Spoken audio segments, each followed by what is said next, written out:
Oi, gente, vamos finalizar nosso conteúdo, mas antes de você assistir o vídeo, por favor, pega sua apostila.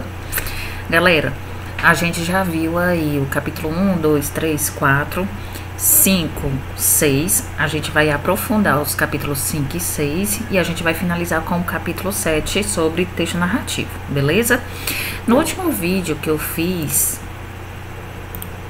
eu li esse seguinte conto, né? O Menino e o Padre.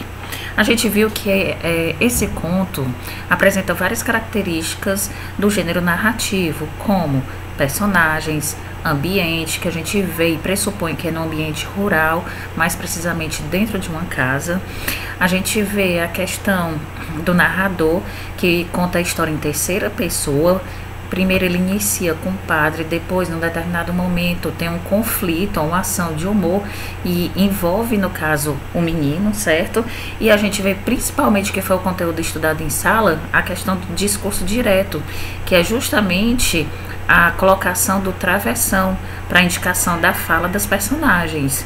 Então, já falou em sala, mas de qualquer maneira eu vou aprofundar aqui, né? A gente sabe que existem dois tipos de foco narrativo, em primeira pessoa e em terceira pessoa. E eu trouxe aí no slide os dois focos narrativos e a diferenciação de cada um dentro deles, certo? O foco narrador, ou foco narrativo em primeira pessoa, é quando os verbos são conjugados na primeira pessoa do singular, ou plural também, certo?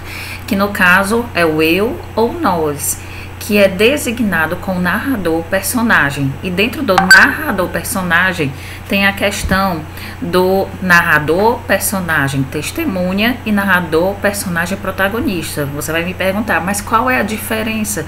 O narrador personagem não é o personagem principal? Não necessariamente, é tanto que tem esses dois tipos. O narrador personagem testemunha não obrigatoriamente vai ser o personagem principal, mas ele vai estar envolvido na história, ele vai estar observando para que da maneira dele ele conte aquilo que aconteceu. E o narrador personagem protagonista, aí sim, ele vai participar ativamente da história, sendo ele o principal e que está ali com toda a história ao redor dele, certo? E a gente também tem o foco narrador em terceira pessoa, no caso ele, ela, eles, elas, enfim. E dentro desse foco narrador terceira pessoa, vocês podem perceber que existe um narrador, que no caso é o narrador observador, ou seja, eu vejo a história e a partir daquilo que eu vi com alguém eu vou contar. Inclusive, toda vida eu faço uma brincadeira dizendo que todos nós somos pessoas que narramos histórias. Você narra história todo santo dia, principalmente quando você vai fazer a fofoca de alguém. E quando você faz a fofoca ou troca informações de alguma outra pessoa, você está contando a história em terceira pessoa. No caso, você vai ser o narrador observador. E dentro desse narrador observador, a gente pode encontrar também o narrador onisciente. A gente sabe que existem aí um ser que é onipotente, onipresente, onisciente. Só que dentro da história, o narrador ele não pode ser onipotente, porque ele não vai ter poder, mas sim, ele pode ser onisciente. Ah, professora, o que é um narrador onisciente? É aquele narrador que sabe de tudo, inclusive dos desejos, dos medos, dos pensamentos de outros personagens, certo? Olha só. O próximo slide, pega a apostila de vocês e coloca na página 3. Eu coloquei aqui dois exemplos de narrador personagem testemunha, que está na página 3, e narrador personagem protagonista. Acompanha comigo a leitura. Olha só. Examinei a luz atentamente e como nem assim me acudisse a memória semelhante de tal homem, retoquei. O senhor talvez esteja enganado comigo. É provável que nós vejamos agora pela primeira vez. Então, qual de nós é romancista? Você, que os anda a procurar, ou eu, que estou manso, quieto, estúpido em minha casa?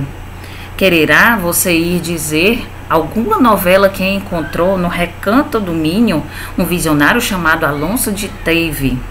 Alonso de Teve? Exclamei eu. Alonso de Teve, o senhor? Essas barbas, essa nutrição. E estes óculos? Atalhou ele. É verdade, esses óculos. E estes tamancos? Pois deveras o Senhor é Afonso de Teve.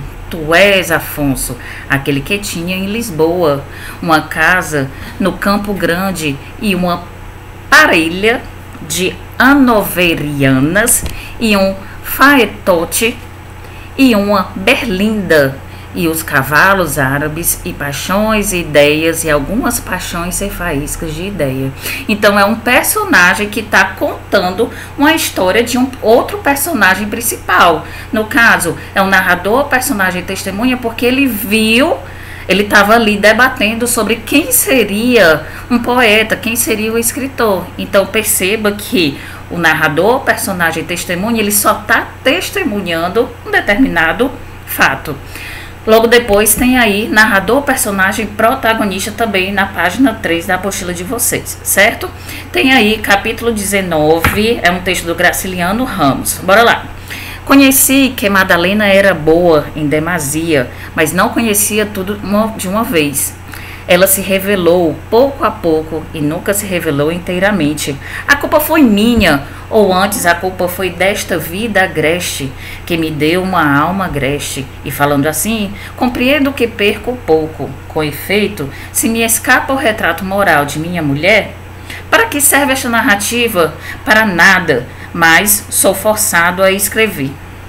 E quando os grilos cantam, sentem-me aqui a casa, na sala de estar, bebo café, acendo cachimbo, às vezes as ideias não vêm, ou vêm muito numerosas, e a folha permanece meio escrita, como estava na véspera, releio algumas linhas que me desagradavam. Não vale a pena tentar corrigi-la, afasto o papel. Afasto o papel. Emoções indefiníveis me agitam. Inquietação terrível. Desejo doido de voltar. Tagarelar novamente com Madalena, como fazíamos todo dia a esta hora. Saudade? Não, não é isto. É desespero, raiva, um peso enorme no coração.